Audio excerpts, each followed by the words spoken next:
Halo teman-teman dimanapun kalian berada. Sekarang malamnya ini malam saya akan coba, ini kan saya judulnya akan belajar. Saya akan belajar berbicara yang menyampaikan apa yang saya paham. Namun perlu diingat ini hanya belajar, oke? Saya ini belum bisa apa-apa.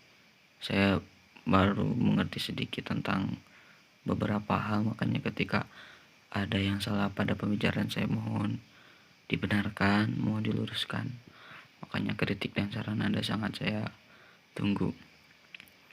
Saya pernah, kalau gak salah pernah membaca saat saya pernah ngaji sebentar, meskipun sebentar, dalam kitab Mukhtarul Hadis. Kalau gak salah ada hadis istaghfiru min qawli la haula wala quwata illa billah fa innaha tadfa'u tis'ata wa tis'ina baban minad durri adnahal hammu.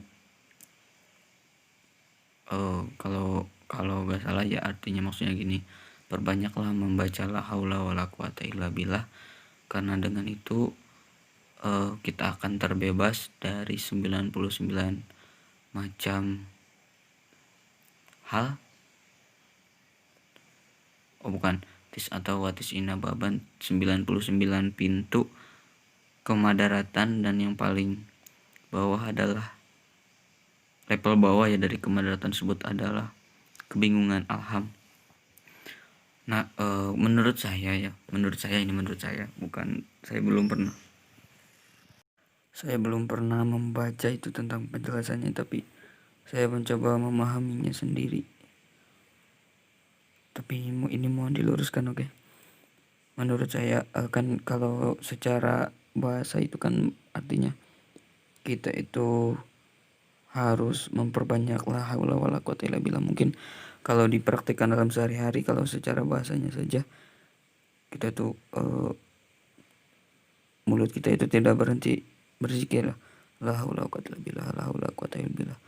Mau melakukan ini la haula, meskipun kan itu sih benar juga kan, bagus banget itu juga salah, bukan maksudnya bukan salah ya, seperti itu bukan salah, tapi ada yang kurang gitu kalau cuma hanya membaca saja gitu la haula quwata billah, la haula wala quwata billah, tanpa diresapi makna dan maksudnya gitu dari la haula quwata billah. Nah, menurut saya lafaz la haula wala quwata billah itu akan semakin terasa manfaatnya, yaitu untuk menghilangkan kemadaratan, dan yang paling bawah adalah kebingungan. Itu yaitu ketika kita dapat memaknainya secara dalam, memaknainya secara benar, dan mengaplikasikannya dalam kehidupan sehari-hari kita, dalam berbagai aspek, dalam berbagai macam bidang kehidupan gitu. La haula wala quwata illa billah, tidak ada upaya dan tidak ada kekuatan kecuali Allah. Nah, kita itu meyakininya dan menjalankannya setiap hari. Dalam ketika kita berbuat, kita itu tidak pernah menganggap bahwa itu adalah perbuatan kita. Ketika kita mendapatkan suatu akibat dari sebuah sebab, kita harus tetap yakin bahwa itu bukan sebab dari apa yang telah kita perbuat, tapi itu memang sudah takdir Allah, sudah hal yang sudah ditetapkan oleh Allah, seperti itu. Ya, misalkan kita mulai berusaha, ya misalkan kita mulai berusaha dagang, misalkan coba-coba. Nah, pas pertama juga kita itu harus meyakini bahwa ini tuh adalah sebuah kejadian atau sebuah hal yang emang harus menimpa kepada kita oleh Allah. Nah, ketika memulainya juga kita serahkan aja pada Allah. Ya Allah, ini adalah jalanmu, ini adalah takdirmu kepadaku, maka aku serahkan semuanya padamu. Apapun hasilnya itu adalah takdir Allah. Maka ketika kita berhasil misalkan, maka kita tidak akan merasa bangga. Maka yang timbul ketika kita melaksanakan la haula wala quwata illa billah itu pada kehidupan sehari-hari, maka kita akan mengembalikannya semua kepada Allah. Ya Allah, keberhasilan ini adalah anugerah darimu, ini adalah takdirmu. Mungkin akan kita akan langsung bersyukur kan, bersyukur seperti itu. Dan ya seperti itu. Dan ketika kita gagal misalkan dalam hal usaha tersebut, maka kita juga akan ya santuy aja gitu, gak jadi masalah, gak menjadi beban pikiran, karena emang kita percaya bahwa ini adalah jalan Allah. Dan ketika seperti itu maka kita akan otomatis mencari jalan keluar. Maksudnya jalan keluar adalah apa nih yang harus dilakukan, seperti itu. Jadi ya kalau ya santuy-santuy aja gitu, apapun yang hal apapun yang menimpa diri kita, maka santuy aja gitu. Kita akan tidak akan ada beban pikiran dalam hidup ini, seperti itu menurut saya. Dan satu lagi selanjutnya, saya pernah membaca buku Taklukkan Takdirmu kalau gak salah. Nah, di buku Taklukkan Takdirmu kan kalau gak salah ada salah satu kunci kebahagiaan itu, kita itu harus positive thinking terhadap segala sesuatu, termasuk kepada Allah.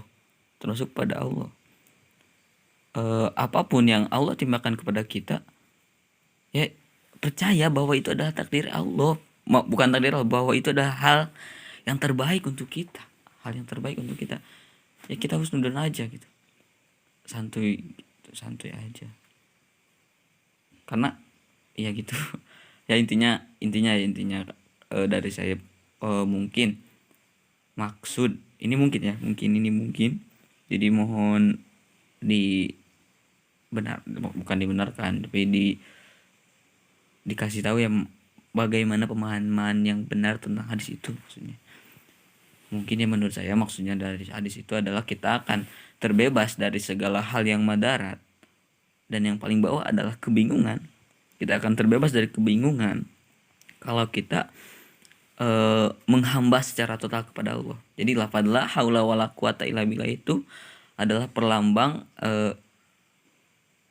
penghambaan secara total dari seorang hamba. Dan mungkin hanya itu, tapi emang hanya itu yang bisa saya sampaikan gitu. Nah untuk selanjutnya, sekali lagi ini saya hanya belajar bicara, saya melatih lisan saya. Nah kenapa diupload, saya hanya ingin komentar gitu dari orang-orang luar, karena kan kalau dari sekitar saya juga sering dikomentari kalau saya sedang ngumpul ngariung. Kalau bahasa saya itu ngariung, kalau sedang ngobrol itu dikomentari oleh teman-teman juga di sini. Nah dari orang luar gimana nih gaya bicara saya, terus tadi penjelasan juga tadi mohon saya diluruskan. Oke, mungkin hanya itu. Terima kasih. Assalamualaikum warahmatullahi wabarakatuh.